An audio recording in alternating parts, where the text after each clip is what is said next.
Hello বন্ধুরা, তোমরা সবাই কেমন আছো? আমার আরেকটা ব্লগে তোমাদের অনেক অনেক স্বাগত। তো দেখো, আজকে সকালবেলায় দেখছি যে ঝিরিঝিরি বৃষ্টি নেমেছে। হ্যাঁ, তার মধ্যে দেখছি যে আমি যে গাছগুলো লাগিয়েছিলাম ওই গাছগুলোতে আজকে এত এত ফুল ফুটেছে। তো আজকে কিন্তু আমার শ্রাবণ মাসের প্রথম শুরু হয়ে গেছে। তো সকাল সকাল ওই জন্য পুজো সেরে নিয়েছি। আর আজকে থেকেই কিন্তু পুরো আমাদের মানে 1 মাস আমি নিরামিষ খাই, পুরো শ্রাবণ মাসটা পালি আর কি।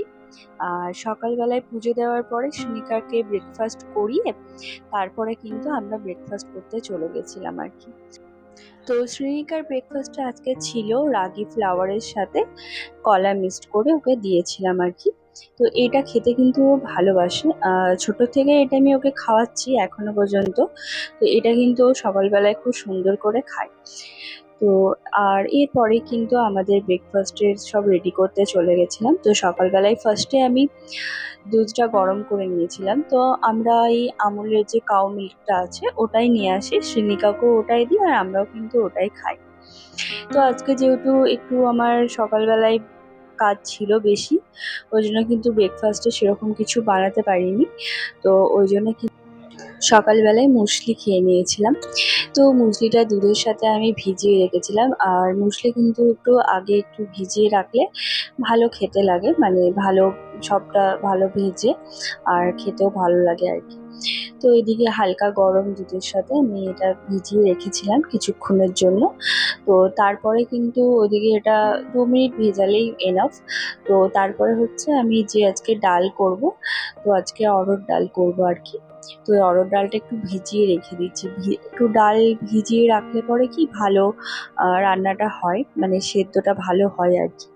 তো ওই জন্য তো ওইদিকে আজকে সেরকম কিছু রান্না করব না। সেটা হচ্ছে খালি এই অড়হর ডাল একটু সবজি দিয়ে করব, আর হচ্ছে ধোকার ডালনা আর ভাত, ব্যাস আর কিন্তু কিছু করব না।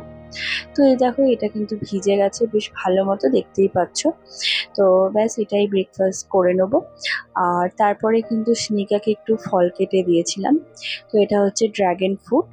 আর আজকে কিন্তু এই ফলটা ও ফার্স্ট টাইম ট্রাই করছে। এর আগে কিন্তু ও ড্রাগন ফ্রুট খায়নি। তো আমি ভাবছিলাম যে ও খাবে কি খাবে না, তো দেখছি যে না, ও বেশ ভালো মজা করে খাচ্ছে। তো তারপরে দেখছি যে মেঘটা একটু হালকা মানে ঠিক হয়েছে, তো দেখছি রোদ দিয়েছে, মানে ওই হালকা রোদ দিচ্ছে, মেঘ করছে এরকম। সারাদিন আর বৃষ্টি হয়নি, এই সকালেই যা একটু হয়েছে, আমি সব কাপড়গুলো মিলে নিয়েছিলাম। তো তারপরে দেখো ডাল হয়ে গেছে আমার, আর ভাতও হচ্ছে। রাতে ছিল বাজরা রুটি, বেগুনের তরকারি আর দই। তো শ্রীনিকা এদিকে ঘুমিয়ে পড়েছে, আর আমি ওকে লাইটটা জ্বালিয়ে দিই যাতে ওর কোনো অসুবিধা না হয় ওই জন্য। তো এদিকে শ্রীনিকা ঘুমিয়ে পড়েছে, আর আমরা আজকে ভাবলাম যে একটা নতুন বই রিলিজ করেছে, তো ওইটা রাতের বেলায় দেখ। তো চলো, আজকের মতো ভিডিওটা এখানে শেষ করছি, আবার তোমাদের সাথে দেখা হবে।